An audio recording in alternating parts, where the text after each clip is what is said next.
COVID changed everything. Nothing in our personal or professional lives will be the same. Hi, for those of you who don't know me, I'm Karen DeAndre, Executive Director for Physicians for Social Responsibility, Maine Chapter. As you may know, PSR Maine will be 40 years old next year. And with over 3,000 health professionals and health advocates all over Maine, our work continues to be critical to the physical and mental well-being of all Maine families and children. But things have changed. PSR Maine is changing too. While we still believe that families and children are important, we also recognize that until there is a just and equitable society for all people of color, too many of those families and children will continue to suffer, and lives will be unnecessarily lost to violence and unequitable health outcomes. Recently, PSR Maine grasped the opportunity to update our mission and further define our values statement. These guiding documents are just the start to our shift toward a more equitable organization and support of other social justice organizations.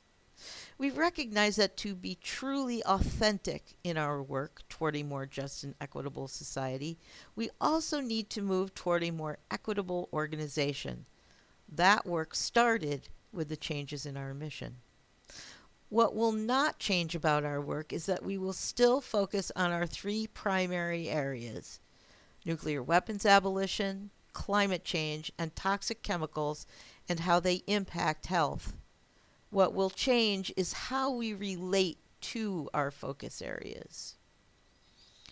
Within several days after the bombings of Hiroshima and Nagasaki, an African American pastor spoke out at the pulpit condemning the use of nuclear weapons, suggesting that racism played a role in President Truman's decision. In his 2015 book, African Americans Against the Bomb, Vincent Intandi discusses threats in the 1950s and later in the 1960s to use nuclear weapons in Korea and Vietnam, and that racism also played a role in those efforts. In 1968, Martin Luther King spoke out about the connection between black civil rights and nuclear disarmament. He said that these two issues are tied together in many, many ways. It is a wonderful thing, he said, to work to integrate lunch counters, public accommodations in schools, but he further said it would be rather absurd to work to get schools and lunch counters integrated and not be concerned with the survival of a world in which to integrate. Today, with billions of dollars being spent on the U.S. nuclear weapons arsenal, we believe that money would be better spent on the COVID-19 pandemic, which is impacting the black community and people of color disproportionately in a number of ways. With regard to health, according to the CDC, blacks in the U.S. are testing positive 2.6 times more than whites, while Native Americans are 2.8 times higher than whites, and Hispanics also 2.8 times higher, with Asians 1.1 times higher. Hospitalization discrepancies are even higher.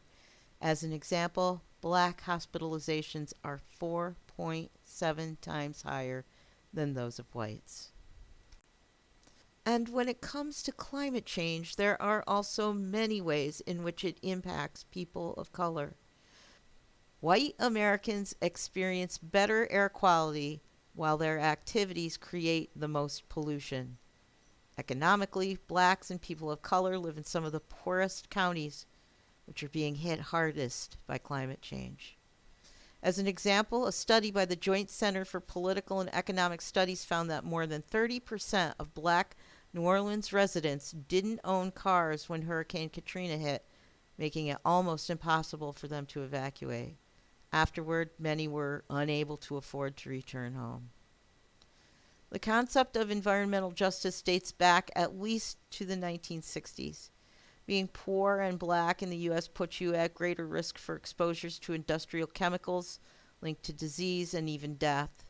The so-called Cancer Alley along the Mississippi River in Louisiana got its name because residents are 50 times more likely to develop cancer than the average American. Those who live there are predominantly black. MLK said, of all the forms of inequality, injustice in healthcare is the most shocking and inhumane. PSR Maine is making changes because we believe that health and human rights are intertwined and that social and racial justice are necessary to create a well functioning and fair society where healthcare should be a right. As with all our work, we can only do this together, and we do this work not just for us, but for those whose voices are often systematically omitted from what is right and just. Join us today as we embark on change for good, change in racist policies, and change to create health equality. You can make a difference today by making your donation to PSR Maine online on our website at psrmaine.org. Thank you so much for all you do. Be well, stay healthy.